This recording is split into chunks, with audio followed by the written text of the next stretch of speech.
Salut à tous, c'est Blanc de la chaîne, bienvenue sur cette vidéo qui aujourd'hui va parler de double contrainte et en l'occurrence d'une technique là que George Nardone utilisait sur quelques-unes de ses sessions. Il ne l'a pas fait sur toutes les sessions, mais j'ai trouvé que c'était vraiment un travail qui était intéressant sur le rapport au questionnement. Donc, moi, je vous rappelle que aujourd'hui, ma vision de l'accompagnement se base particulièrement sur le questionnement, la questiosophie, et de permettre aux partenaires, au travers du questionnement, de faire émerger des prises de conscience, même si dans un premier temps, ça peut être une mentalisation qui va créer, bien sûr, des phénomènes au niveau physio et émotionnel, et parfois une prise de conscience qui, en fait, aligne, le terme, je l'aime pas trop, mais permet de restructurer d'un coup des patterns psycho, émotionnels et physio, et on voit souvent des choses super intéressantes à ce moment-là. Ce qui ne veut pas dire forcément que ça va se maintenir dans le temps. C'est vrai qu'il y a des moments, il y a des prises de conscience qui sont assez géniales, et puis la systémie, le monde environnement, peut-être la façon dont ça a été perçu à un moment donné, même si ça peut être salvateur, peut aussi remettre en question plein de choses, et parfois dans notre processus thérapeutique on n'est pas prêt à ça, dans notre processus de découverte de soi on n'est pas prêt à ça. Donc là, Nardone il travaille sur un système qui est intéressant. Je vous invite vraiment à étudier ses bouquins, sachant là, comme on a pu le voir ce week-end, il a expliqué déjà énormément de son boulot au travers de ses œuvres écrites, et que en gros, ne serait-ce qu'en lisant, on peut assez facilement appliquer ce qu'il propose. Là, ce que je trouve intéressant, c'est que il va poser la question sur des questions qui ne sont pas des questions ouvertes, mais des questions qui sont fermées. Et assez régulièrement, quand vous étudiez des arts de la question, on vous dit ouvrez au maximum. Et moi, je sais souvent que dans des cours de questiosophie ou dans le travail que je fais, il y a des moments où je propose des choix. Parfois, c'est des questions fermées ou c'est des questions à choix multiples, mais parfois avec des choix illusoires. Nardone, lui, c'est carrément deux possibilités. Donc déjà, on réduit encore cette notion-là. Et une des deux, les deux, en fait, l'emmènent à une double contrainte. C'est-à-dire que d'une façon ou d'une autre, la réponse que tu vas donner va entraîner là où lui, en tant que... Lui, il fait de la thérapie stratégique, donc en tant que thérapeute stratégique, il désire t'emmener.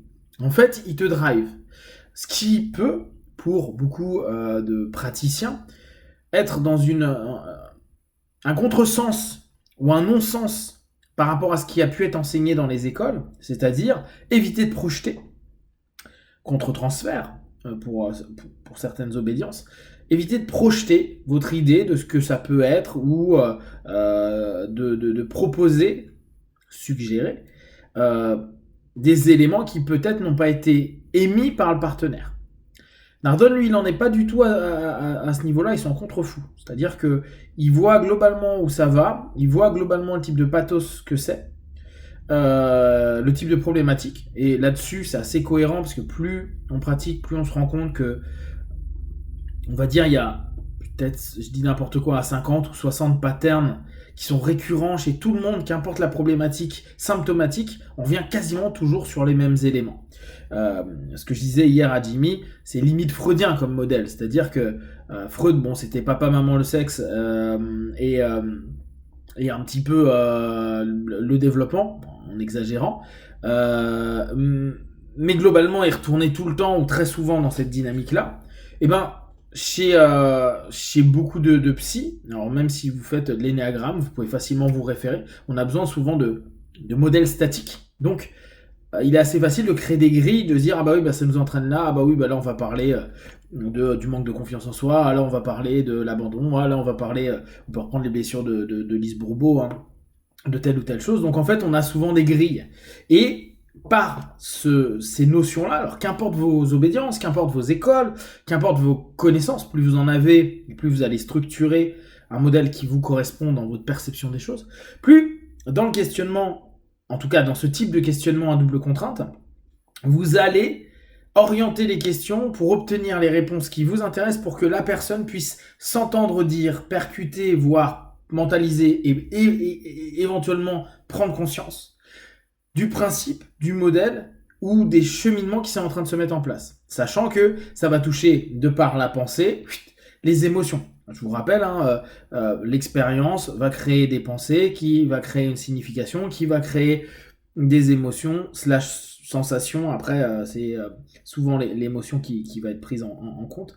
Sensation, et après, on va avoir création des patterns ou réactivation de patterns. Donc, dans ces modèles-là, emmener sur une double contrainte, c'est dire à notre partenaire, est-ce que tu as ressenti plutôt ceci ou est-ce que tu as ressenti plutôt cela? Quitte à ce que le plutôt cela soit plutôt provocatif pour ramener vers le plutôt ceci.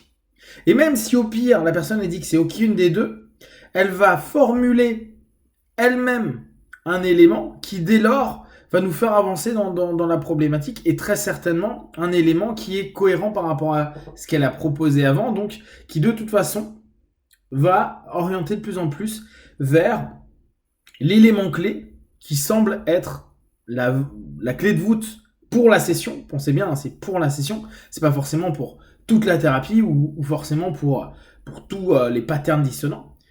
On bosse session par session avec des feedbacks en fonction et on pense sur ce qui va arriver, le fameux utilisationnel ericksonien à ce moment-là. Et on va offrir aux partenaires en fait de moins en moins de possibilités. En somme, d'une cartographie qu'on peut faire en questionosophie qui est prenez un maximum d'informations, comprenez les nœuds, comprenez les points clés, comprenez les éléments qui sont en lien, ceux qui sont biaisés, ceux qui ne fonctionnent plus correctement, etc., etc. On va, au fur et à mesure, réduire le champ des possibilités. Et c'est comme si, sur Google Maps, vous étiez en train de voir, on va dire une ville, puis de cette ville, vous alliez voir petit à petit une avenue, une rue, un ensemble, un lotissement, une maison, exactement où vous voulez aller. Et c'est refermer la perception des choses en faisant focaliser. Alors, Nardon, lui, dit qu'il fait de l'hypnose sans transe, mais pensez bien, la focalisation et la suggestibilité, voire l'hypersuggestibilité, sont deux éléments que nous souhaitons mettre en place dans le travail d'hypnose, le travail de transe.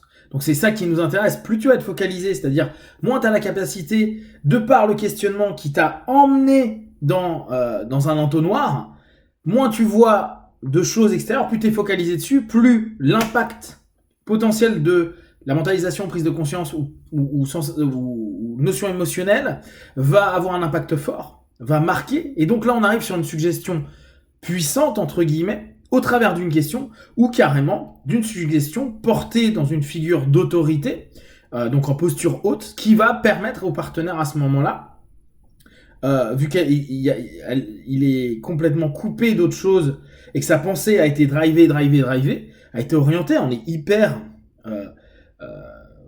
comme je vous disais, posture haute, paternaliste, orienté solution, et l'impact va permettre, peut permettre, parce qu'après c'est pas un absolu, à ce moment-là, à notre partenaire d'être dans un axe, et cet axe-là, on va pouvoir le travailler. Alors là, en tout cas, dans ce que nous a proposé Nardon, c'est avec des prescriptions de tâches qui vont avoir un lien avec ce qui a émergé, ou en tout cas ce que le thérapeute a perçu comme pouvant être émergé à un moment donné pour le mieux-être du partenaire.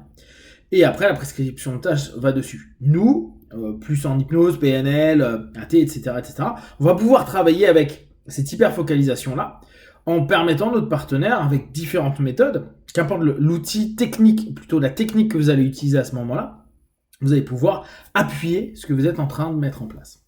Si vous avez des questions et des remarques, partagées sur Facebook, YouTube, j'y répondrai le plus rapidement possible. Et comme d'habitude, de tout ce que je propose, ne prenez que ce qui est bon et juste pour vous. Testez, observez, analysez et concluez. Be one, ciao!